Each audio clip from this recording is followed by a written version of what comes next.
نبی صلی اللہ علیہ وسلم فرماتے کہ من بطأ بہ عملہ لم یسرع بہ نسبہ، جس کو اس کے عمل نے پیچھے کر دیا اس کا نسب اس کو آگے نہیں لے کر جائے گا۔ تو لہٰذا نسب پر فخر کرنے سے بہتر ہے کہ عقیدے کی اصلاح انسان کرے۔ سیدنا ابوبکر رضی اللہ عنہ کا خطاب ہے، صدیق لقب ہے، لیکن وہ بھی نبی نہیں تھے۔ تو یہ ضروری نہیں ہے کہ ہر صدیق نبی ہو، لیکن یہ ضروری ہے کہ ہر نبی صدیق ہو۔ تو اللہ تبارک و تعالی غیرت مند ہے، قدردان ہے۔ اللہ تعالیٰ کے لیے بندہ جب کوئی چیز چھوڑتا ہے تو اللہ تعالیٰ اس کو بندے کو ضائع نہیں کرتے۔ جو سب سے خطرناک اسٹیشن ہے اور سب سے خطرناک جگہ ہے وہ یہ پل صراط ہے۔ اس سے گزرنے والوں کی عجیب و غریب حالتیں ہوں گی۔ رسول اور نبی میں عام طور پر تو کوئی فرق نہیں ہوتا، لیکن جہاں پر رسول اور نبی کا ایک ساتھ ذکر آ جائے تو اس میں اہل علم یہ فرق کرتے ہیں کہ جو رسول کا رتبہ ہے یہ اعلیٰ ہوتا ہے۔ رسول بہت کم تعداد میں آئے ہیں، تو ابراہیم کو جو صدیق کہا گیا ہے وہ اس معنی میں کہا گیا ہے کہ جو اللہ کے ساتھ انہوں نے کمٹمنٹ کی اس کو انہوں نے پورا کیا۔ وَلَقَدْ يَسَّرْنَا الْقُرْآنَ لِلذِّكْرِ فَهَلْ مِن مُدَّكِرٍ۔ سورہ مریم ہے، آیت نمبر 41، وَاذْكُرْ فِي الْكِتَابِ ابراہیم اِنَّهُ كَانَ صِدِّيقًا نَبِيًّا۔ وَاذْكُرْ یعنی ذکر کریں، بیان کریں اس کتاب میں ابراہیم علیہ السلام کا، اِنَّهُ بے شک وہ کان صدیقاً بڑی سچائی والے پیغمبر تھے، صدیقاً نبیّا کہ بڑے سچے اور سچائی والے اور راست باز پیغمبر تھے۔ صدیق جو ہے یہ لفظ صدق سچائی سے مبالغہ ہے۔ صدیق اس شخص کو کہا جاتا ہے کہ جس کے قول اور عمل دونوں میں مطابقت پائی جائے، جس کا قول بھی اور عمل بھی آپس میں ملتے جلتے ہوں۔ انبیاء کے بعد سب سے اعلیٰ مقام صدیقیت کا مقام ہے، اس لیے قرآن مجید میں انبیاء کے اور رسولوں کے بعد جو تذکرہ آتا ہے وہ صدیقین کا آتا ہے۔ تمام انبیاء صدیق ہیں، سچے ہیں، ان کا عمل ان کی بات کی تائید کرتا ہے، لیکن ہر صدیق نبی نہیں ہوتا۔ جیسا مریم علیہ السلام کے بارے میں آتا ہے کہ وَأُمُّهُ صِدِّيقَةٌ، ان کو صدیقہ کہا گیا ہے، تو وہ تو نبی نہیں تھی۔ اس طرح سیدنا ابوبکر رضی اللہ عنہ کا خطاب ہے، صدیق لقب ہے، لیکن وہ بھی نبی نہیں تھے۔ تو یہ ضروری نہیں ہے کہ ہر صدیق نبی ہو، لیکن یہ ضروری ہے کہ ہر نبی صدیق ہو، یعنی کہ ہر نبی کا صدیق ہونا بہت ضروری ہے۔ ابراہیم علیہ السلام جو ہے ان کی سچائی اور صدیقیت اپنی انتہا پر تھی۔ جو کمٹمنٹ اللہ تعالیٰ کے ساتھ کرتے تھے پوری کی ہے، اللہ کے ساتھ ایمان میں اور تعلق میں سچے تھے، اور یہ بہت ضروری ہے۔ جیسے مثال کے طور پہ یہاں بھی ذکر آ رہا ہے کہ جب ان کی والد کے ساتھ بحث ہوئی، والد صاحب نے گھر سے نکال دیا۔ اب گھر سے بے گھر ہوئے کس کی خاطر؟ اللہ کی خاطر، یعنی ایمان لائے تھے نا اللہ پر کہ یا اللہ تو جو کہے گا میں وہ کروں گا۔ تو اب ان کی صدیقیت کا مقام دیکھیں کہ اللہ کی خاطر ان کو گھر سے نکالا گیا، انہوں نے کہا کوئی بات نہیں، گھر سے نکل گئے۔ پھر اللہ کی خاطر اپنے آپ کو آگ میں بھی ڈال دیا۔ جو آپ کی قوم نے آپ کو آگ میں جھونسا تھا، پھینکا تھا، کس وجہ سے پھینکا تھا؟ اللہ کی خاطر پھینکا تھا نا۔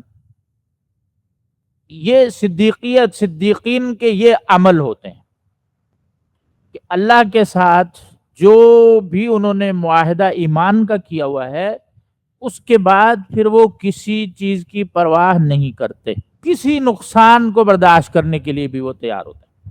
پھر اپنے بیوی بچوں کو انہوں نے اکیلے، اللہ تعالیٰ نے کہا جا کے وہاں بسا دیں، بسا کے آگے، جہاں قرآن مجید میں خود لکھا ہے کہ وہاں کوئی پینے کا پانی تک نہیں تھا، کوئی کھانے کے لیے کوئی بندوبست نہیں تھا. بواد غیر ذی زرع، ایسی وادی جہاں کھانے کوئی اناج ہوتا ہی نہیں ہے، خوراک ہوتی نہیں ہے. انہوں نے اللہ تعالیٰ کی اس بات پر بھی لبیک کہا. پھر اللہ تعالیٰ نے کہا کہ اپنے بیٹے کو ذبح کرو، تیار ہو گئے، فوراً بیٹے کو لٹا لیا، چھری چلائی. تو اللہ تعالیٰ کی طرف سے رحمت ہو گئی، اللہ نے بدل بھیج دیا، لیکن وہ اپنا کام کر چکے تھے. تو ابراہیم کو جو صدیق کہا گیا ہے وہ اس معنی میں کہا گیا ہے کہ جو اللہ کے ساتھ انہوں نے کمٹمنٹ کی اس کو انہوں نے پورا کیا، سچے تھے اپنے بات میں، اپنے قول میں. اس لیے ہم اہل ایمان کو بھی ضرورت اس امر کی ہے کہ ہم کم سے کم اللہ کے ساتھ جو عہد کرتے ہیں، کوئی وعدہ کرتے ہیں، کوئی کمٹمنٹ کرتے ہیں، اس کو ہم پورا کریں. ہم دراصل اپنی دعاؤں میں بھی مخلص نہیں ہوتے، اللہ سے چیز مانگتے ہیں لیکن اس میں بھی ہمارا دل مطمئن نہیں ہوتا.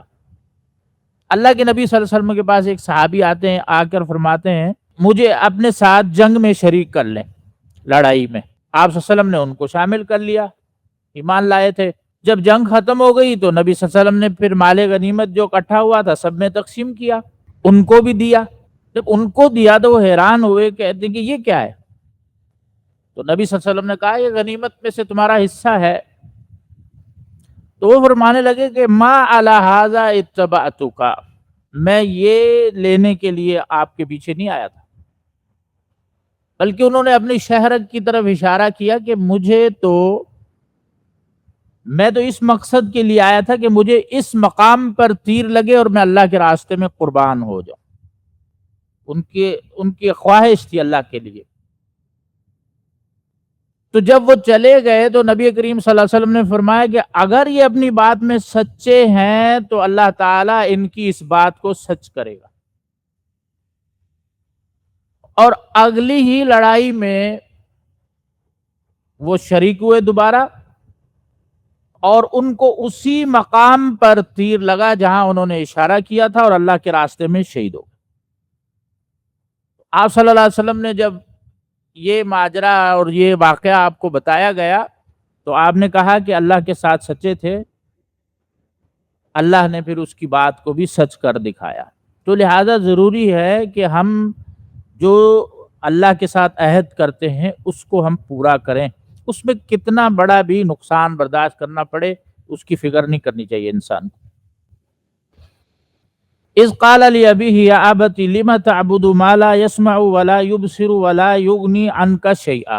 یہ سیدنا ابراہیم علیہ السلام کی دعوت جو انہوں نے اپنے والد کو سب سے پہلے دی تھی اس کا تذکرہ ہو رہا ہے اس صورت میں. چونکہ اس صورت کے بنیادی طور پر دو موضوع ہیں، ایک نبوت کا بیان اور دوسرا حشر کا بیان. اب نبوت میں دو لوگوں قوموں کے نظریے تھے. ایک نظریہ یہ تھا کہ یہودی اور عیسائیوں کا جو نظریہ تھا، ان کا نظریہ کیا تھا کہ اللہ کے لیے بیٹا، اللہ کی طرف بیٹے کی نسبت کرنا، اولاد کی نسبت کرنا. تو گزشتہ جو واقعہ گزرا ہے سیدنا عیسیٰ علیہ السلام کا، اللہ نے اس نظریے کی تردید کی ہے. اب دوسرا مشرکین تھے. مشرکین ابراہیم علیہ السلام کی طرف نسبت کر کے فخر محسوس کرتے تھے، کہتے تھے ہم ابراہیمی ہیں، ہم ابراہیم کے دین پر ہیں. تو اللہ تعالیٰ نے یہ واقعہ بیان کیا کہ ابراہیم اس عمل پر نہیں تھے جو اس پر آپ لوگ ہو. وہ کس عمل پر تھے؟ اذ قال لأبیہ، جب انہوں نے اپنے والد سے کہا یا ابتی، اے میرے والد، لم تعبدو، آپ ایسی چیز کی عبادت کیوں کرتے ہیں، ما لا یسمع، جو نہ سنتی ہے، ولا یبصرون نہ دیکھتی ہے، ولا یغنی عنک شیئا نہ وہ آپ کے کسی کام آ سکتی. کہ اگر معبود بنانا ہے تو اس کے لیے تو وہ ضروری ہے کہ وہ سنے آپ کے مسائل کو، دیکھے اور آپ کی کوئی مدد کر سکے. انہوں نے کہا کہ یہ تینوں کام جس کی آپ عبادت کر رہے ہیں وہ تو نہیں کر سکتے. نہ وہ بت دیکھتے ہیں، نہ سنتے ہیں، ولا یغنی عنک شیئا بلکہ وہ آپ کے کسی کام بھی نہیں آ سکتے. یا ابتی اے میرے والد، انی قد جاءنی من العلم. اب یہاں آپ دیکھیں کہ سیدنا ابراہیم علیہ السلام کا ادب دیکھیں اپنے والد کے ساتھ. اگرچہ وہ کافر ہیں لیکن ادب سے ان کو پکار رہے ہیں، نرمی سے. یا ابتی یہ عربی میں احترام کے الفاظ ہیں، ادب کے الفاظ ہیں. کافر ہیں والد لیکن پھر بھی ادب کو نہیں اپنے ہاتھ سے چھوڑا. یا ابتی اے میرے والد، انی قد جاءنی من العلم کہ میرے پاس وہ علم آیا ہے، ما لم یأتیک جو آپ کے پاس نہیں آیا. یعنی میرے پاس وحی کا علم ہے، آپ کے پاس نہیں ہے. فاتبعنی پس آپ میرے پیچھے چلیں، میری اتباع کریں. اہدک صراطا سویا میں آپ کو سیدھے راستے پر لے جاؤں گا. سویا اس راستے کو کہتے ہیں جس میں نہ کوئی زیادتی ہو نہ کمی، بالکل بیلنس برابر ہو اور بالکل اسٹریٹ راستہ ہو جس میں کہیں موڑ نہ ہو. تو دین کا راستہ یہی راستہ ہے کہ اس میں کوئی کمی نہیں ہے، کوئی زیادتی نہیں ہے. زیادتی بھی اللہ نے منع فرمائی ہے، کمی بھی منع فرمائی ہے، اور بالکل سیدھا راستہ ہے جو جنت میں لے جاتا ہے. فاتبعنی تو انہوں نے اپنے والد سے کہا کہ آپ میری پیروی کریں. اہدکا میں رہنمائی کروں گا آپ کی، صراطا سویا سیدھے راستے کی. یا ابت لا تعبد الشیطان. اب سیدھا راستہ کیا ہے؟ کہا کہ اے میرے والد لا تعبد الشیطان شیطان کی عبادت نہ کیجیے گا. ان الشیطان کان للرحمن عصیا بے شک شیطان رحمان کا ہمیشہ سے نافرمان ہے. ان الشیطان بے شک شیطان کان للرحمن عصیا ہمیشہ سے رحمان کا نافرمان ہے. یہاں صرف یہ نہیں بتایا کہ بتوں کو نفع نقصان کے مالک نہیں ہیں، بلکہ ساتھ میں یہ بھی بتایا کہ یہ بت تمہارے الٹا فائدے کے بجائے تمہارا نقصان کریں گے، تمہیں شیطان کے راستے پر لے جائیں گے، اور شیطان اللہ کا دشمن ہے، اور جو اللہ کا دشمن ہوتا ہے وہ برباد ہو جاتا ہے. اس لیے فرمایا ان شیطان کان للرحمن عصیا بے شک شیطان جو ہے رحمان کا نافرمان ہے. یا ابت انی اخاف ان یمسک عذاب من الرحمن اے میرے والد بے شک میں ڈرتا ہوں کہ آپ پر رحمان کی طرف سے کوئی عذاب نازل نہ ہو جائے. ان یمسک، مس کا مطلب ہوتا ہے چھونا، یعنی کہ کوئی چھو نہ لے آپ کو، پکڑ نہ لے، نازل نہ ہو جائے آپ پر عذاب من الرحمن رحمان کی طرف سے عذاب. یہاں وہ بت پرستی کے نقصانات بتا رہے ہیں کہ ایک نقصان یہ ہے کہ یہ آپ کو شیطان کے پیچھے لے جائے گی، دوسرا نقصان یہ ہے کہ آپ پر عذاب نازل ہوگا. فتکون للشیطان ولیا پھر آپ شیطان کے ساتھی بن جائیں گے. تو مطلب یہ ہوا کہ عذاب سے بھی زیادہ خطرناک شیطان کا ساتھی بننا ہے. عذاب کو الگ سے ذکر کیا اور شیطان کا ساتھی بننے کو الگ سے ذکر کیا کہ مجھے ڈر ہے کہ کہیں اللہ کی طرف سے آپ اللہ کی پکڑ میں نہ آ جائیں اور پھر آپ شیطان کے ساتھی نہ بن جائیں. قال اراغب انت الہتی عن الہتی یا ابراہیم. تو ابراہیم علیہ السلام کے والد کہنے لگے اراغب کیا آپ بے رغبتی کرنے لگے ہیں، یعنی کہ میرے الہوں سے آپ دوری اختیار کر رہے ہیں، ان سے الگ ہو رہے ہیں. یا ابراہیم اے ابراہیم لئن لم تنتہی یقیناً اگر آپ باز نہ آئے، لئن لم تنتہی یعنی کہ بتوں کی تردید کرنے سے، ان سے نفرت کرنے سے اگر آپ باز نہ آئے، لَأَرْجُمَنَّكَ، میں آپ کو سنسار کر دوں گا، پتھر مار مار کے آپ کو مار دوں گا، وَاهْجُرْنِي مَلِيًّا، اور مجھے چھوڑ کر یہاں سے چلے جاؤ صحیح سالم، وَاهْجُرْنِي یعنی مجھے چھوڑ دو، مَلِيًّا ایک لمبی مدت تک، یعنی کہ مجھے چھوڑ کر یہاں سے میرے گھر سے نکل جاؤ۔ یہاں پر آپ دیکھیں پتہ یہ چلتا ہے کہ نسبی تعلق سے زیادہ عقیدے کا تعلق ہوتا ہے۔ اس لیے نوح علیہ السلام کے بیٹے جب ڈوبنے لگے تھے تو نوح علیہ السلام نے یہی کہا تھا کہ اللہ یہ بیٹا میرے اہل سے ہے۔ اللہ تعالیٰ نے فرمایا نہیں، یہ آپ کے اہل سے نہیں ہے، انہ عمل غیر صالح، اس کے عمل اچھے نہیں ہیں۔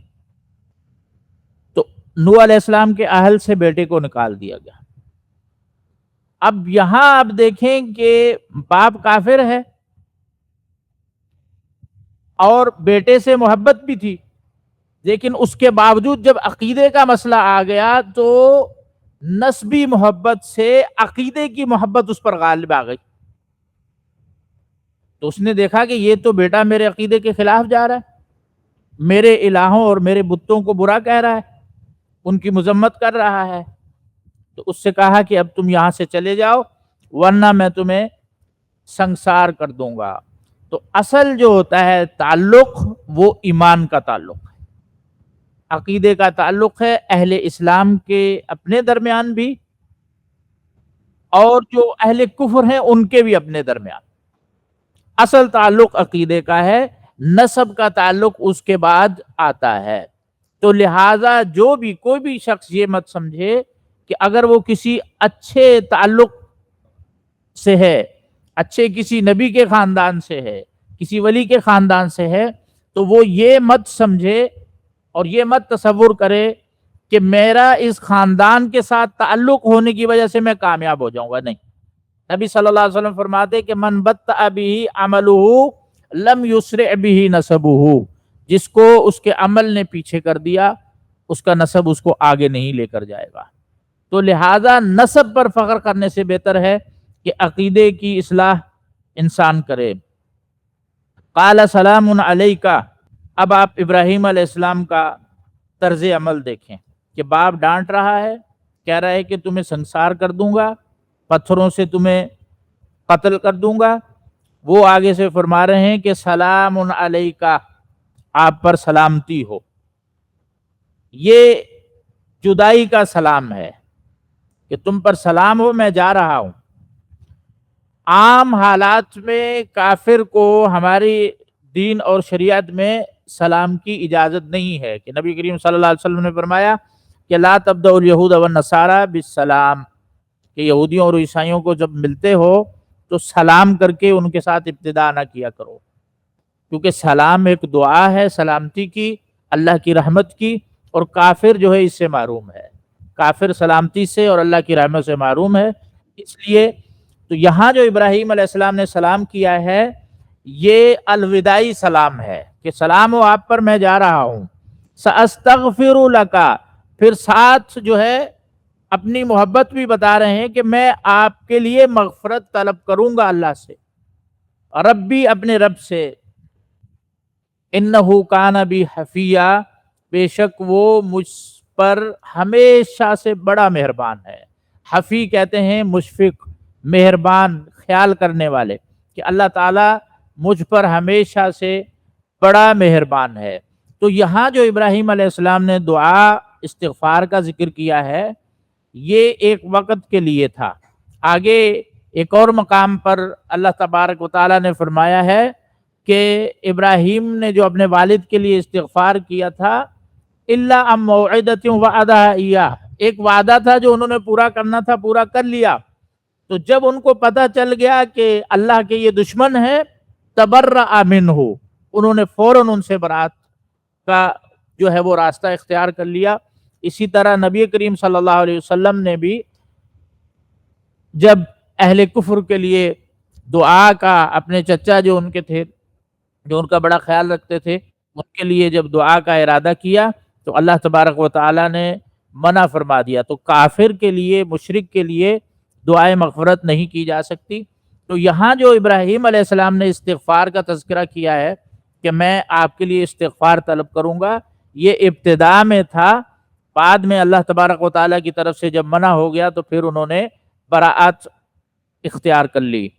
وَأَعْتَزِلُكُمْ وَمَا تَدْعُونَ مِن دُونِ اللَّهِ، اور میں تم سے اور جن چیزوں کی تم عبادت کرتے ہو، جن کو تم پکارتے ہو، من دون اللہ، اللہ کے علاوہ، ان سے میں جدا ہوتا ہوں. اعتزلکم یعنی میں جدا ہوتا ہوں تم سے. وما تدعون من دون اللہ، اور اللہ کے سوا جس کو بھی تم پکارتے ہو، جس کی بھی تم عبادت کرتے ہو، میں اس سے جدا ہوتا ہوں، الگ ہوتا ہوں. وادعو ربی، میں اپنے رب کو ہی پکارتا ہوں، اسی کی عبادت کرتا ہوں.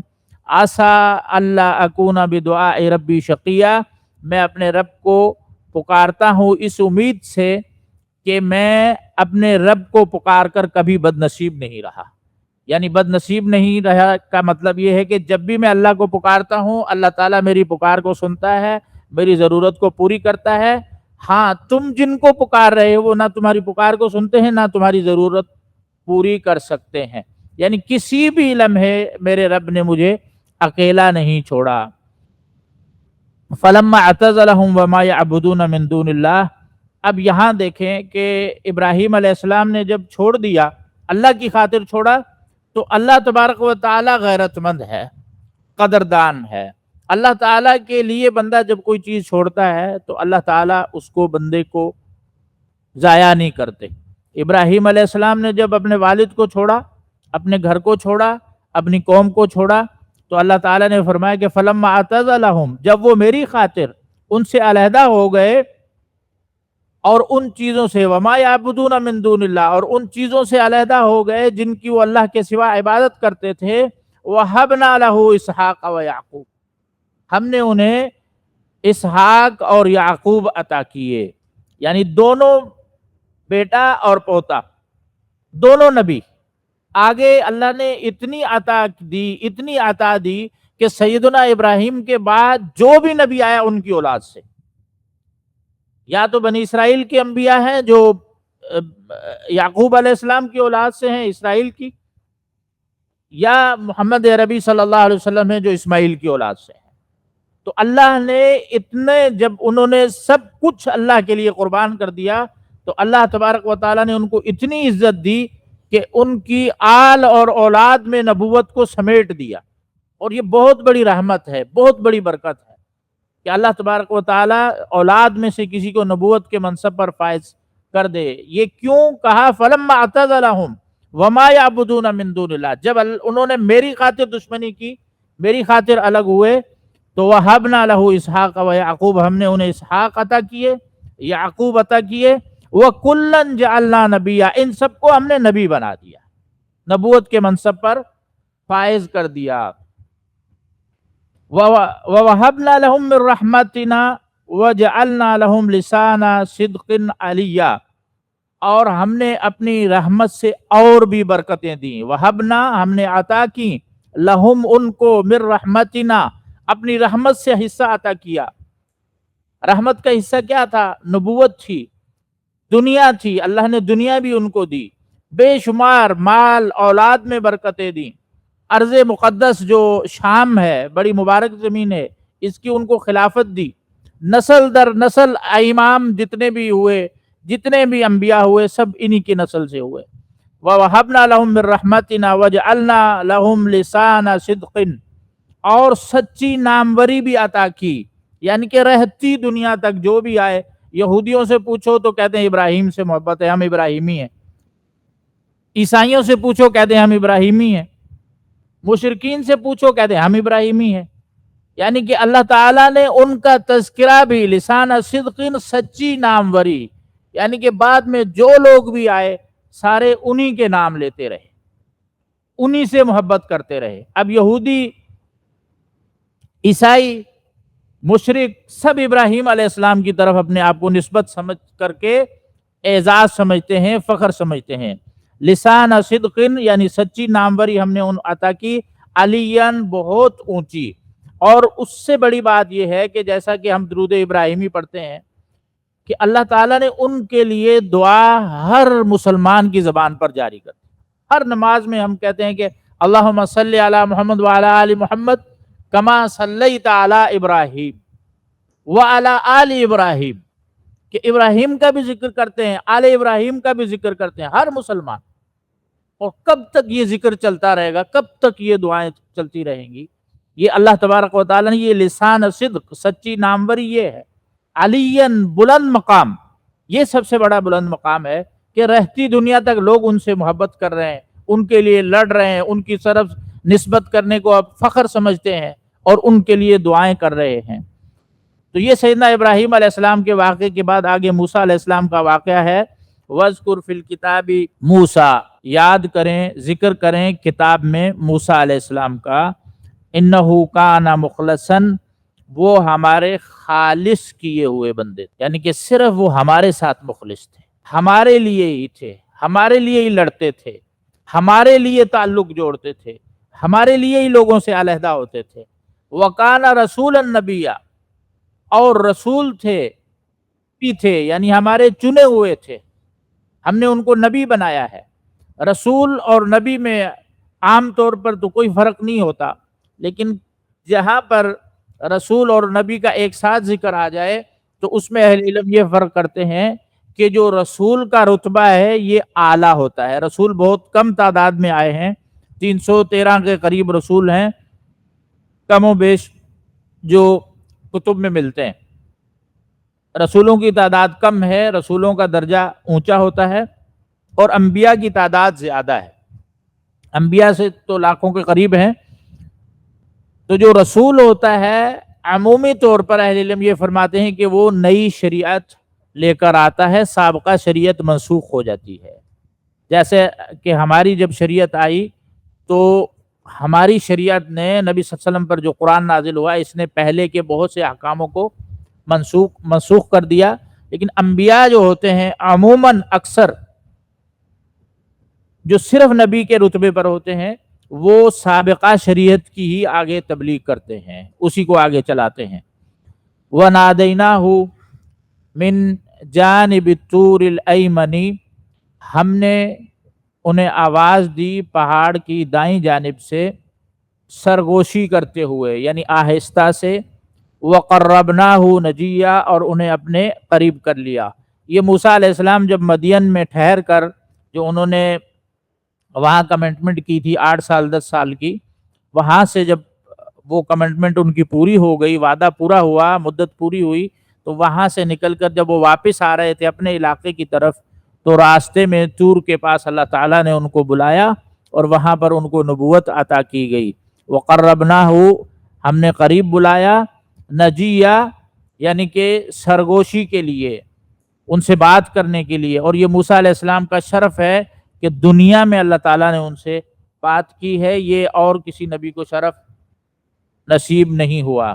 وَوَهَبْنَا لَهُ مِن رَحْمَتِنَا أَخَاهُ هَارُونَ نَبِيًّا، اور عطا کیا ہم نے ان کو من رحمتنا، اپنی رحمت سے، ان کے بھائی ہارون کو نبی، یعنی کہ ان موسیٰ علیہ السلام کو جب نبوت عطا کی گئی تو انہوں نے دعا کی اللہ تعالیٰ سے کہ یا اللہ میری مدد فرما، میرے بھائی کو بھی یہ منصب عطا کر تاکہ وہ میرا مددگار ہو، ہم دونوں جائیں گے فرعون کے دربار میں اس کو دعوت دینے کے لیے۔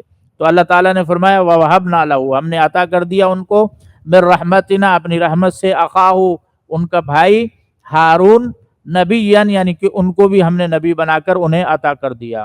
وَاذْكُرْ فِي الْكِتَابِ اسماعیل إِنَّهُ كَانَ صَادِقَ الْوَعْدِ وَكَانَ رَسُولًا نَبِيًّا، تو آپ یاد کریں، بیان کریں کتاب میں اسماعیل علیہ السلام کو، إِنَّهُ كَانَ صَادِقَ الْوَعْدِ، بے شک وہ وعدے کے سچے تھے، وَكَانَ رَسُولًا نَبِيًّا، اور ایسے رسول تھے اور نبی تھے، یعنی سچے رسول اور سچے نبی تھے۔ یہ اسماعیل علیہ السلام کی خاصیت تھی کہ ہر نبی کا کوئی نہ کوئی امتیاز ہوتا ہے، تو سیدنا اسماعیل علیہ السلام کا یہ امتیاز تھا کہ وعدے کے بڑے مضبوط تھے، پکے تھے، کسی سے بھی وعدہ کرتے تھے ساتھ انشاءاللہ کہتے تھے، اور اگر ان کو پورا مہینہ کہیں کھڑے ہو کے انتظار کرنا پڑے جس سے وعدہ کیا ہے تو وہاں وہ کھڑے رہتے تھے۔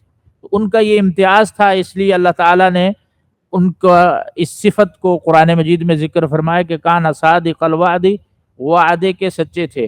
اور سب سے بڑا جو وعدہ انہوں نے سچا کر دکھایا وہ جب والد نے ان کو کہا کہ انی ارا فی المنام انی اذبحک، میں دیکھتا ہوں خواب میں کہ میں آپ کو ذبح کر رہا ہوں، تو انہوں نے اللہ کے ساتھ جو وعدہ کیا اس کو پورا کیا، کہا یا ابت افعل ما تؤمر، کہ میرے والد کر گزرے جو اللہ آپ کو حکم کر رہا ہے، اور پھر کر بھی گزرے، چھری کے نیچے لیٹ بھی گئے، تو اس سے بڑی وعدہ وفائی اور کیا ہو سکتی ہے۔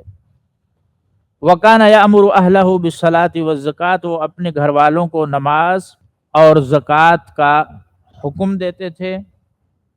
وَكَانَ عِنْدَ رَبِّهِ مَرْضِيًّا، اور اپنے رب کے ہاں پسندیدہ تھے، اللہ کے ہاں محبوب تھے۔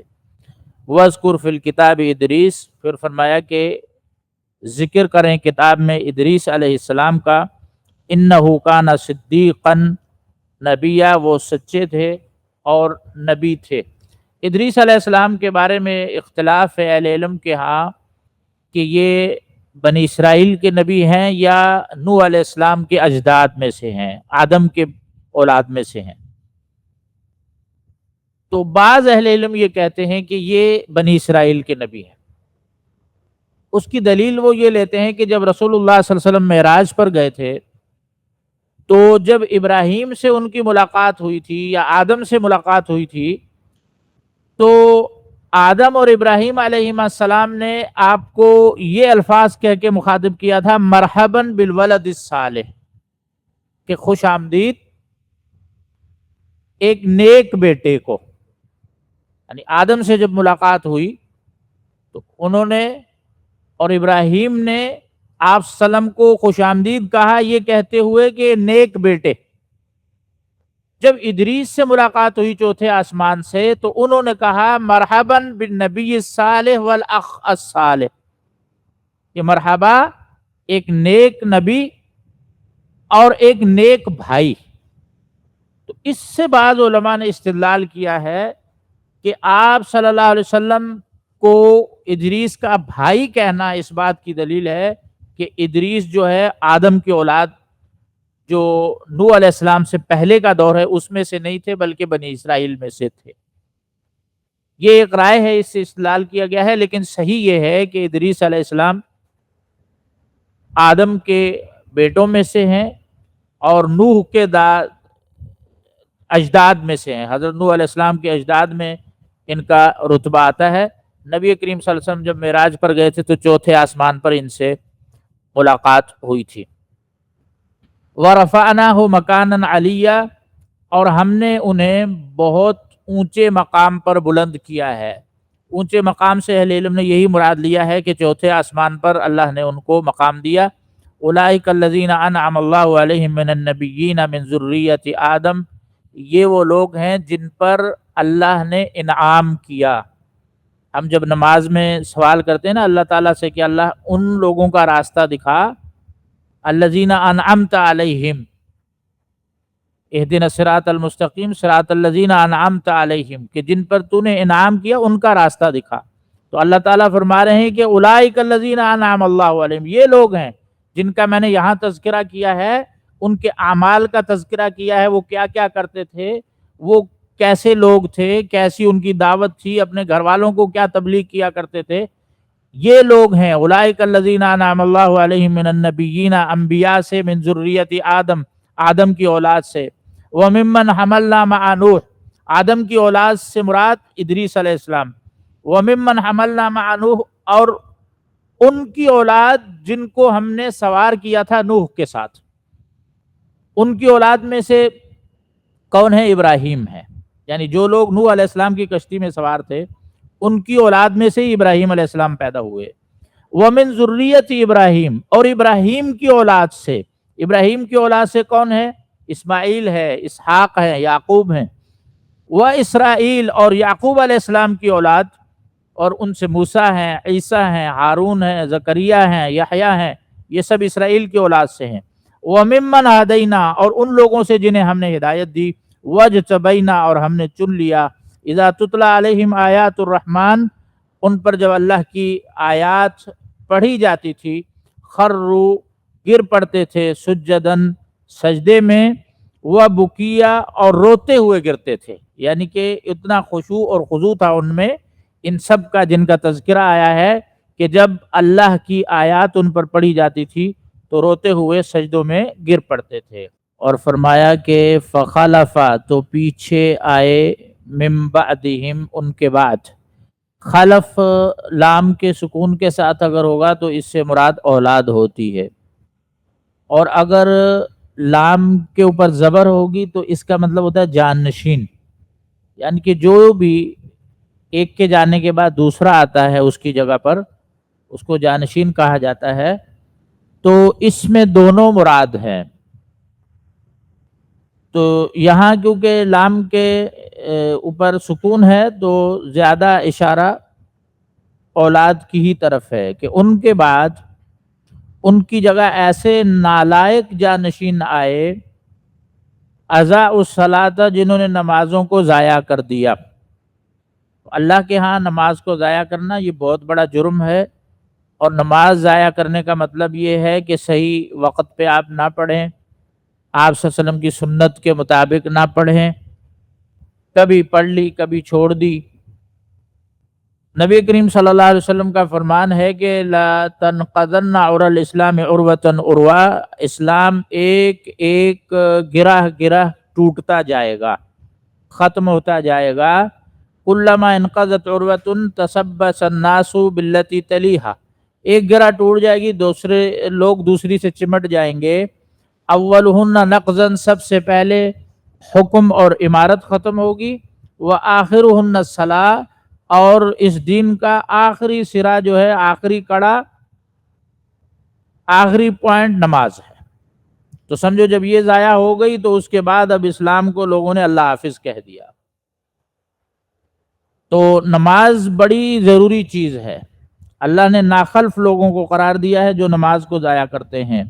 واتبعوا الشہوات، انہوں نے وہ خواہشات کے پیچھے لگ گئے، یعنی کہ نماز بندہ کیوں چھوڑتا ہے؟ جب خواہش کے پیچھے لگ جائے، کسی کھیل میں ہے، تماشے میں ہے، بچوں کے ساتھ مصروف ہے، کہیں سیر تفریح کے لیے گیا ہوا ہے، کام کاج کر رہا ہے، دکانداری کر رہا ہے، بزنس کر رہا ہے، یہ سب انسان کی ذات کی خواہشات ہیں۔ کہا کہ نماز ضائع کر دی، خواہشات کے پیچھے پڑ گئے، فسوف یلقون غیا، وہ عنقریب بڑی گمراہی کو ملیں گے، پائیں گے۔ یہاں غین کا جو معنی ہے اہل علم نے دو تین معنی کیے ہیں۔ ایک معنی ہے گمراہی، کہ عنقریب وہ گمراہی کو پا لیں گے، کیونکہ اگر بندہ اللہ کے قریب نہ ہونا تو دنیا میں بھی گمراہ ہے، راستے سے ہٹا ہوا ہے، اور آخرت میں تو بھٹکا ہوا ہے ہی نا، آخرت میں تو اس کو کچھ راستہ نہیں ملے گا۔ تو آخرت میں بھی بھٹکا ہوا ہے، دنیا میں بھی بھٹکا ہوا ہے، کہ جو لوگ نمازیں چھوڑتے ہیں، شہوات کے پیچھے پڑ جاتے ہیں، تو کہا دنیا میں بھی بھٹک گئے، آخرت میں بھی یہ بھٹک جائیں گے۔ دوسرا معنی یہ ہے کہ خسارہ، یلقون غین، یعنی عنقریب یہ بڑے خسارے کو پانے والے ہیں، اور وہ آخرت کا عذاب ہے۔ اور تیسرا معنی بعض اہل علم نے یہ بھی کیا ہے، بعض مفسرین نے، کہ غی یہ ایک وادی ہے جہنم کی، جس میں خاص طور پر ان لوگوں کو ڈالا جائے گا جو بے نمازی ہیں یا نمازوں کو ضائع کرتے ہیں۔ الغرض دو تین اقوال ہیں، تینوں اقوال میں جو ہے وہ جہنم کا تذکرہ موجود ہے کہ جہنم میں یہ بندے جائیں گے۔ الا من تاب، ہاں نسخہ کیا ہے شہوات سے بچنے کا اور نماز ترک کرنے، نماز کی سستی کا نسخہ کیا ہے اس سے بچنے کا، اس کو ضائع ہونے سے بچانے کا؟ الا من تاب، جو توبہ کر لے، وآمن، اور ایمان لے آئے، وعمل صالحا، اور نیک عمل کرے۔ اگر یہ تین کام کر لیتا ہے تو پھر وہ خسارہ نہیں پائے گا، پھر اس کو اللہ تعالیٰ ٹھیک راستے پر چلا دیں گے۔ فاولئک یدخلون الجنہ، یہ لوگ جنت میں داخل ہوں گے، ولا یظلمون شیئا، ان پر کچھ ظلم نہ کیا جائے گا۔ جنات عدن التی وعد الرحمن عبادہ بالغیب، ایسے باغات عدن جو ہمیشہ ہیں، التی جن کا وعد الرحمن، الرحمن نے وعدہ کیا ہوا ہے عبادہ اپنے بندوں کے ساتھ بالغیب بن دیکھے، یعنی جو لوگ، اس میں دو معنی پائے جاتے ہیں۔ ایک معنی تو یہ ہے کہ لوگوں نے جنت دیکھی نہیں ہے لیکن ایمان ہے کہ ہم اس کو پائیں گے، تو انہوں نے دیکھی نہیں ہے، غیب پر ایمان لے کر آئے اور اس کی امید رکھے ہوئے ہیں۔ اور دوسرا معنی یہ ہے کہ انہوں نے اللہ کو نہیں دیکھا، اللہ پر ایمان لے آئے، تو ان کا بدلہ جو ہے، غیب پر ایمان لانے کا بدلہ جنت ہے۔ اب بہت سے لوگ ہر چیز میں، آج بھی ایسا دور آ گیا ہے کہ ہر بندہ لاجک کے پیچھے بھاگتا ہے، بھئی یہ تو بات میری عقل میں نہیں آ رہی۔ تو بہت سے مسلمات شریعت کے ایسے ہیں جن کا عقل میں آنے کا جو مسئلہ ہے وہ غیب کے ساتھ ہے، کہ آپ نے صرف ایمان لانا ہے، کیونکہ اصل ایمان کا پتہ چلتا ہے اب غیب پر۔ اب سامنے دیکھ کے تو ہر کوئی مان جائے گا، سامنے دیکھ کے تو جب اہل کفر قیامت والے دن دیکھیں گے تو وہ اللہ سے کہیں گے کہ ربنا سمعنا و ابصرنا، اللہ ہم سن بھی لیا تھا، دیکھ بھی لیا ہے، ٹھیک ہے، اب ہم بالکل ٹھیک ہوتے ہیں، فرجعنا، اب ہمیں واپس بھیج۔ بھئی سب کچھ سامنے دیکھ کر اگر ٹھیک ہونا ہے تو یہ تو کافر بھی ہونے کے لیے تیار ہے۔ مومن اور کافر میں فرق یہ ہے کہ مومن بن دیکھے مانتا ہے۔ سیدنا ابو بکر رضی اللہ عنہ سے پہلے کہا گیا کہ آپ مانتے ہیں کہ ایک بندہ دن کو راتوں رات آسمان پہ چلا جائے اور واپس آ جائے؟ انہوں نے کہا نہیں، میں نہیں مانتا۔ کہا یہ محمد کہتے ہیں۔ کہتے ہیں اگر محمد کہتے ہیں تو وہ گئے ہیں اور آئے ہوں گے واپس راتوں رات، محمد صلی اللہ علیہ وسلم کی بات کو میں نہیں جھٹلا سکتا۔ یہ ہوتا ہے ایمان۔ شروع میں جب عام بندے کے بارے میں ان کی عقل کا مات کہا کہ میں نہیں، میری عقل نہیں مانتی، لیکن جب ایمان کی بات آئی رسول اللہ صلی اللہ علیہ وسلم پر تو کہا وہ گئے ہیں۔ تو کہا کہ یہ غیب کے ایمان کی وجہ سے میں نے ان کو ہمیشہ کی جنت عطا کی ہے۔ انہ کان وعدہ مأتیا، بے شک اس کا وعدہ ہمیشہ سے پورا ہو کر رہنے والا ہے، یعنی اللہ تبارک و تعالیٰ کا وعدہ کبھی خلاف نہیں ہوتا۔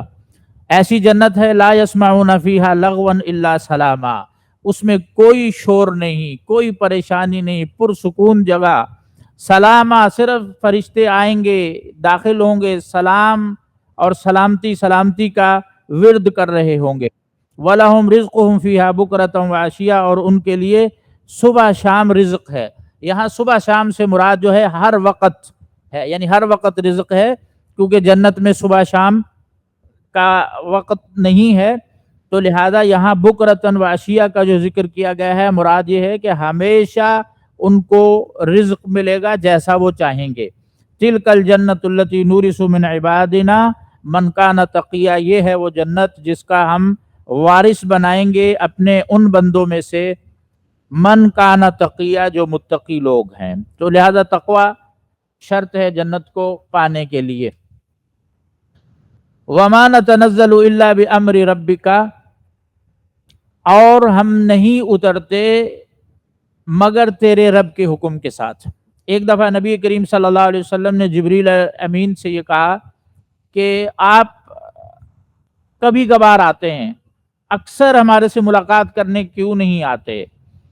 تو پھر یہ اللہ تعالیٰ نے یہ آیت اتاری کہ وَمَا نَتَنَزَّلُ إِلَّا بِأَمْرِ رَبِّكَ، ہم اپنی مرضی سے نہیں آتے، اللہ کے حکم سے ہم آتے ہیں۔ لَهُ مَا بَيْنَ أَيْدِينَا، اسی کا ہے جو ہمارے آگے ہے، وَمَا خَلْفَنَا، جو ہمارے پیچھے ہے، وَمَا بَيْنَ ذَلِكَ، جو اس کے درمیان ہے، یعنی ہر طرف، ہر قسم اور ہر چیز کا وہی مالک ہے۔ وَمَا كَانَ رَبُّكَ نَسِيًّا، اور آپ کا رب کبھی بھولنے والا نہیں ہے۔ اللہ تعالیٰ بھولتا نہیں ہے، لیکن کچھ لوگوں کے ساتھ اللہ معاملہ ایسا کرے گا جیسا کہ ان کو بھول گیا ہے، کہ جیسا کہ قرآن مجید میں ہے کہ جب بندے کو جو دنیا میں اللہ کی آیات سے روگردانی کرتا ہے تو قیامت والے دن جب اللہ تعالیٰ اس کو اٹھائیں گے، اندھا اٹھائیں گے، قال ربی لما حشرتنی اعمی،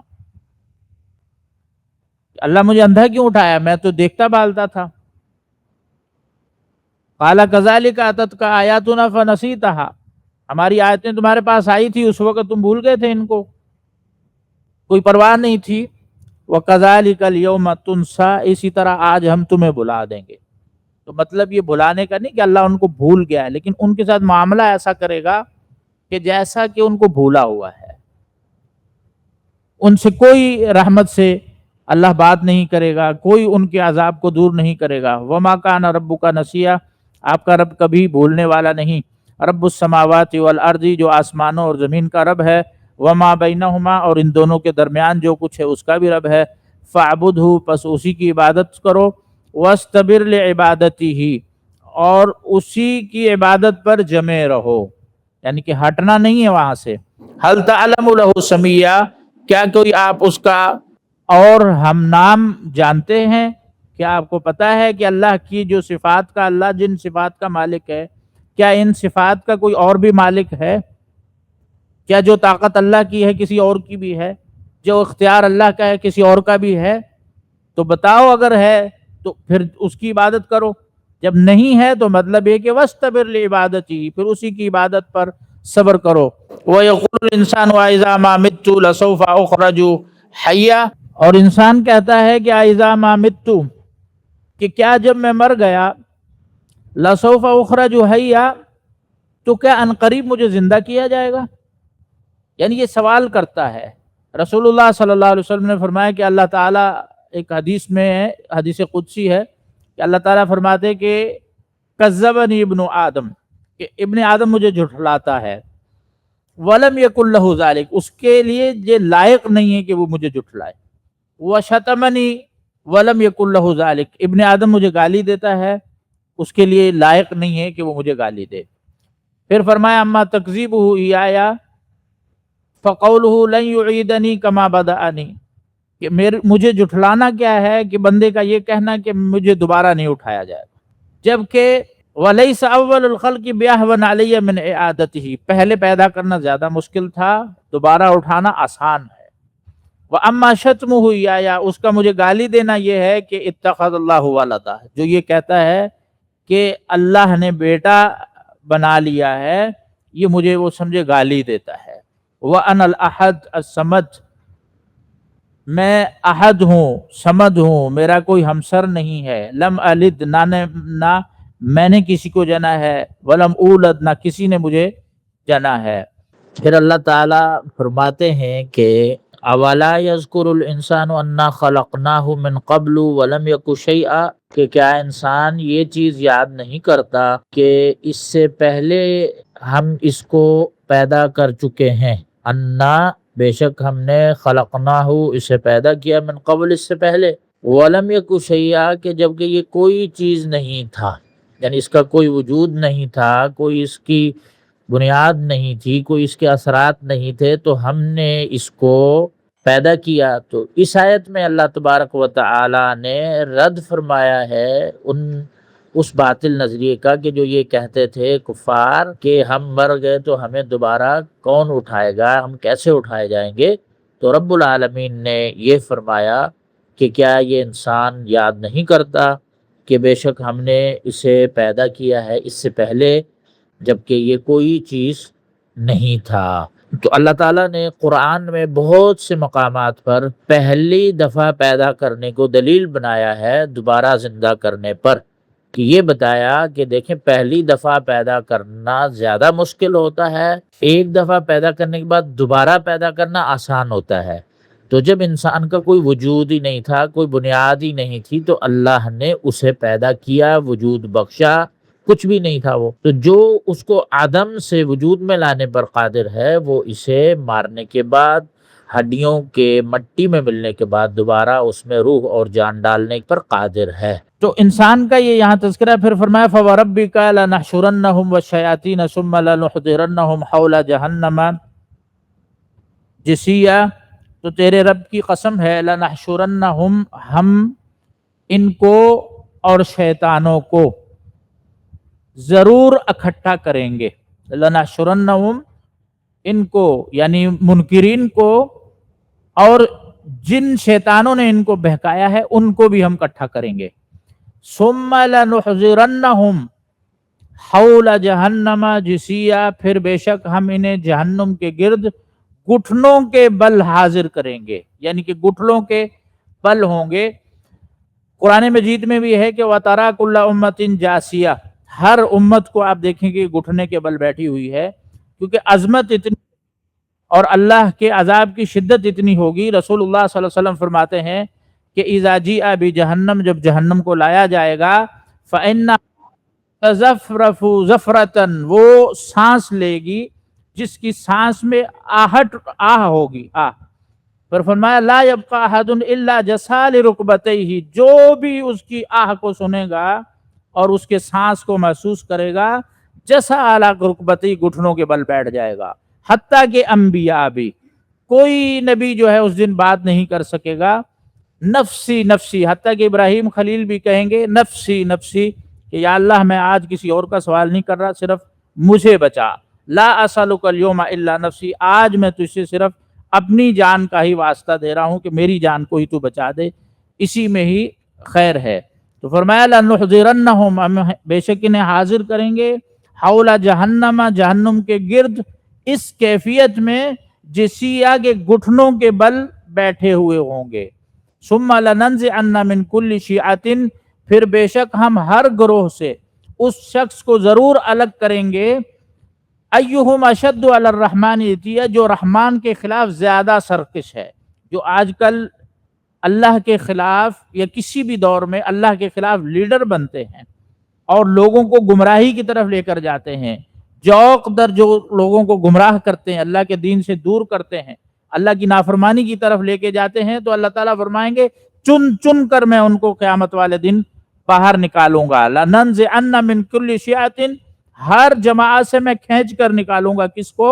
ایہم اشد علی الرحمن عتیہ، کہ رحمان کے خلاف جو زیادہ سرکش تھا، جو بڑا پیشوا بنا ہوا تھا، جو قائد بنا ہوا تھا اہل کفر کا، اس کو میں چن چن کر نکالوں گا۔ ثم لنحن اعلم بالذین هم اولی بہا صلیہ، پھر یقیناً ہم ان لوگوں کو زیادہ جاننے والے ہیں کہ جو اس میں جھونکے جانے کے زیادہ حقدار ہیں، یعنی کہ جہنم میں کون حقدار ہے کہ اس کو جھونکا جائے، یہ ہم زیادہ جانتے ہیں۔ وَإِن مِّنكُمْ إِلَّا وَارِدُهَا، اور تم میں سے جو بھی ہے اس میں وارد ہونے والا ہے۔ وارد سے مراد یہاں یہ ہے کہ ہر شخص، مومن ہو، کافر ہو، نبی ہو، ولی ہو، جو بھی ہو، اس نے جہنم کے پل کے اوپر سے گزرنا ہے۔ یہاں جو ہے آگے پل صراط کا ذکر آ رہا ہے کہ وَإِن مِّنكُمْ، یعنی نہیں ہے تم میں سے کوئی بھی مگر الا واردھا، الا وہ گزرنے والا ہے۔ وارد کے دو معنی ہوتے ہیں، ایک ہوتا ہے داخل ہونے کے اور ایک معنی ہے اوپر سے گزرنے کے، تو مطلب یہاں دونوں مراد ہیں، اور اکثر اہل علم نے یہاں اوپر سے گزرنے کے مراد لیے ہیں کہ کیونکہ سب تو نہیں گریں گے جہنم میں، تو ان لوگوں کے جو وہاں سے گزرتے وقت گر جائیں گے تو وہ سمجھو جہنم میں داخل ہو گئے، تو ان پر وہ داخل ہونے کا معنی فٹ آ گیا، اور جو لوگ گزر گئے ان پر اوپر سے گزرنے کا معنی فٹ آ گیا۔ وارد کا معنی ہے کہ اوپر سے گزرے گا، اس کے جہنم کے اوپر۔ کان علی ربک حتما مقضیہ، آپ کے رب کے ذمے یہ قطعی بات ہے، قطعی فیصلہ ہے جو وہ کر چکا ہے کہ کسی نے نہیں بچنا، نبی ہو، ولی ہو، صالح ہو، کوئی بھی ہو، گناہگار ہو، فاسق ہو، فاجر ہو، ام منکم الا واردھا، ہر ایک نے اس کے اوپر سے گزرنا ہے۔ تو یہاں پل صراط کا تذکرہ ہے جو کہ بڑی ہی خطرناک جگہ ہے اور بڑی ہی المناک جگہ ہے۔ اللہ تبارک و تعالیٰ سب کو محفوظ کرے۔ آخرت کے اسٹیشنوں میں سے جو سب سے خطرناک اسٹیشن ہے اور سب سے خطرناک جگہ ہے وہ یہ پل صراط ہے۔ اس سے گزرنے والوں کی عجیب و غریب حالتیں ہوں گی، اور گزرنے والوں کے کچھ عجیب و غریب، کچھ لوگوں تو اللہ تعالیٰ کی رحمت سے بڑی جلدی سے گزر جائیں گے، کچھ بڑا ہی خطرناک طریقے سے پھنسیں گے۔ اس کی جو صفات ہیں جو احادیث میں وارد ہیں کہ یہ کیسی ہے، کس مقام پر ہے، اور اس کے گزرنے والے کیسے لوگ ہوں گے، کس انداز سے گزریں گے، اور گزرنے کے بعد ان کے ساتھ کیا معاملہ پیش آئے گا، یہ ایک تفصیل طلب تھوڑی سی چیز ہے۔ انشاءاللہ ابھی وقت کم ہے، تو کل کے درس میں انشاءاللہ یہ پل صراط کے بارے میں جو ضروری عقیدہ ہے ایک اہل ایمان کو رکھنا چاہیے، اس کی کچھ ضروری چیزیں ہم ذکر کریں گے۔ تو رب العالمین سے دعا ہے کہ اللہ تبارک و تعالی ہمیں، ہماری آل اولاد کو، والدین کو جو ہے اس سے خیر و عافیت سے رب العالمین جو ہے گزار دے۔ یہ بہت ہی تکلیف دہ اور بہت ہی المناک چیز ہے، اللہ تعالی ہم سب کو محفوظ فرمائے۔ عموماً لوگ یہ سوچتے ہیں کہ اہل کفر کو اتنی مہلت کیوں ملتی ہے؟ یہ اللہ نے مقرر کیا ہوا ہے، اللہ تعالیٰ ان پر حجت قائم کرنا چاہتے ہیں، ان کو ایک لمبی زندگی دے کر، ان کو سہولتیں دے کر۔ یہ انسان مت سمجھے کہ نام اعمال سیدھے ہاتھ میں مل گیا تو اس کے بعد بیڑے پار ہیں، نہیں، اس کے بعد بھی کچھ سختیاں ہیں۔ کہ جو پہلا جتھا اس پل صراط کو کراس کرے گا، ان کے چہرے ایسے ہوں گے جیسے 14ویں کا چاند چمک رہا ہے۔ یعطیہم نورہم علی قدر اعمالہم، اللہ تعالیٰ انہیں نور عطا کرے گا عمل کے حساب سے۔